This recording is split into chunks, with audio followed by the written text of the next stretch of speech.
Alex, talk to me about Spitzer's cooperation for this film. What did that take? I put it to him, and there was no deal made. There was no quid pro quo. But Peter Elkind and Peter is the guy who wrote the book, and he appears in the film, and he had done profiles on him and had known him actually at Princeton. And we approached him rather early, and there was a period of time, I think, it was interesting, I think for about 8 months, he was under the cloud of federal prosecution. So he wasn't going to talk to anybody. The day after the election, miraculously, the Department of Justice said that they weren't going to prosecute. And we bored in, and we had a number of informal meetings and said, look, in order to move forward, you're going to have to reckon with the past. And we're going to do this film and this book, whether you cooperate or not, but I think you're going to want to have your say. And ultimately, I think he just agreed with that. I think he was also intrigued by the idea that it wasn't just about the scandal, that it was a rise and fall story. So for him, it was a way to have, his say. But there was the only deal we made, and I guess there is kind of a deal, but it's the kind of deal that any journalist would make as a matter of course in terms of fact-checking, was he said, if you discover anything that hasn't been publicly known, please share it with me so I can comment. He had no control over it, but, I thought that was perfectly fair. Did that happen? Did you come across anything that you had to go to him with? Well, Angelina would be one. I mean, I think everybody thought that Ashley Dupre was the key person, the central player. It turns out that she was really a bit player. And Angelina was really much more at the center, and in the center in a way that was both relevant, I think, to Spitzer's character, but also to evidence about the way that the investigation which took him out was conducted. I think that Ashley, as Angelina says, fit the bill. In other words, everybody had the hooker. See, she's the hooker. She's the hooker in the story. We've got her. She likes to have her picture taken. She's got big breasts. It's all good. It's perfect. And so they weren't motivated in some way, shape, or form to look past that. Now, we had access to a lot of records and a lot of informal stuff, both websites that we were able to discover and then ultimately a cell phone of one of the bookers at the Empress Club, and also talked to a number of people who gave us clues that there was this other person who was a regular. It's interesting to me, I think the reason I found her, and I don't claim to be the world's greatest investigative journalist, I was motivated to find her in part because Ashley Dupre didn't want to talk, and I pursued her for a long time, and ultimately she said that she would agree to appear provided that she have a final cut. Now, there were times in the cutting room where we thought maybe, that's a good idea. We're having trouble with the edit. These things can be hard to make. Maybe Ashley's got an idea that we haven't thought of. But ultimately, we decided that we'd persevere on our own without Ashley's help. But it left a hole in the film because I was convinced that this was a very central, and it motivated us. But it was interesting to me that nobody else was similarly motivated. Though, as Angelina herself says, her number was clearly leaked to people, but she never answered the calls. And I think the other thing that's interesting is some other materials have been released. There was, in between the moment when we showed the film as a work in progress at the Tribeca Film Festival, mysteriously the suspicious activities report of Elliot Spitzer was leaked to the newspapers. It's funny how that happens.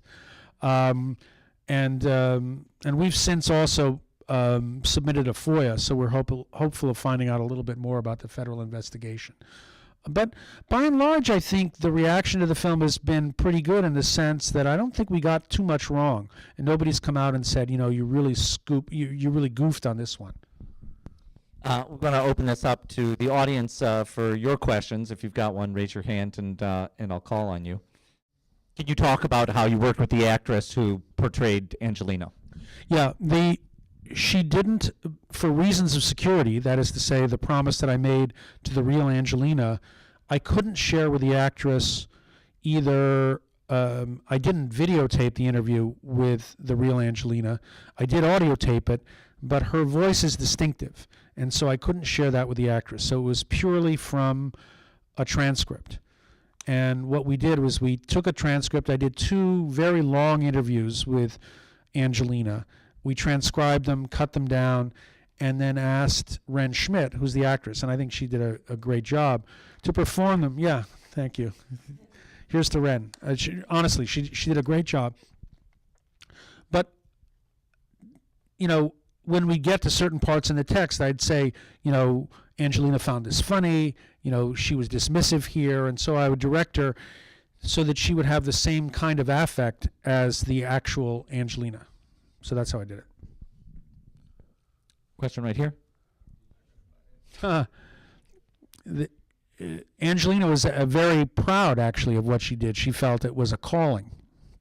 And so she was very unapologetic about it, even though she was concerned, you know, in terms of revealing her identity, because there were members of her family who probably wouldn't share the same view.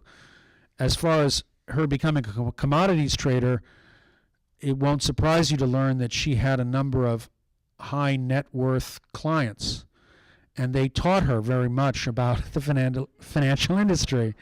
And so that ended up becoming one of the things that she then used to make a lot of money as a kind of sideline.